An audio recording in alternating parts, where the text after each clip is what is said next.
ఈ రాష్ట్రంలో ఉన్నటువంటి విద్యార్థి సంఘాలన్నీ కూడా మరి ప్రభుత్వం మీద ఈ నిరంకుశత వ్యవహారం మీద ఈ యొక్క విద్యార్థుల మీద దానికి సంబంధించిన సంస్థ నాయకుల మీద ఏవైతే తప్పుడు కేసులు బనాయించారో వారి మీద ఆ కేసులన్నీ ఉపసంహరించుకోవాలని యావత్ ఈ రాష్ట్రం అంతా కూడా విద్యార్థి లోకం అంతా కూడా విద్యార్థి సంఘాలన్నీ కూడా ఎత్తున ప్రతి కలెక్టరేట్లోనూ కూడా మరి నిరసన ర్యాలీ చేసి వినతి పత్రాలు ఇవ్వడం జరుగుతుంది.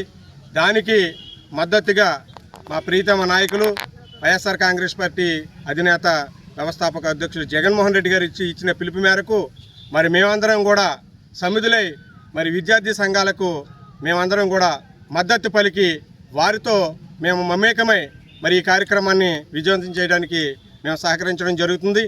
మరి ఈరోజు మరి నిన్న కాక మొన్న మరి జరుగుతున్నటువంటి ఈ 4-5 రోజుల్లో మనం విద్యార్థులు మరి విశాఖపట్నంలో మరి ఈ ప్రభుత్వం చేస్తున్నటువంటి నిర్లక్ష్య వైఖరిని నిరసిస్తూ వారు ధర్నాలు చేస్తే వారి మీద అక్రమ కేసులు పెట్టి మరి ఏదో ఉగ్రవాదుల్లాగా ఏదో పాకిస్తాన్ నుంచి వచ్చినటువంటి ఉగ్రవాదులు ఎవరైతే ఉన్నారో వారి మీద ఏదైతే పీడీ యాక్ట్లు పెడతారో పీడీ యాక్ట్లు పెట్టి రౌడీ షీట్లు ఓపెన్ చేయడం అనేది చాలా దుర్మార్గమైనటువంటి చర్య.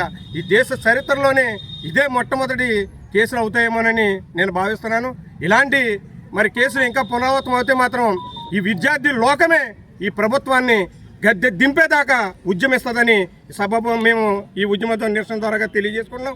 అలాగని ఈ యొక్క ప్రభుత్వం నిర్లక్ష్య వైఖరి మాత్రం ఒకటి వ్యవహరిస్తుంది. ఎలాగంటే ఈ మెడికల్ కాలేజీలు ఏదైతే పేద బీద బడుగు బలహీన వర్గాలకి ఉపయోగపడుతుందన్న ఉద్దేశంతో ప్రభుత్వ మెడికల్ కాలేజీలు తీసుకురావడం జరిగింది జగన్మోహన్ రెడ్డి గారు.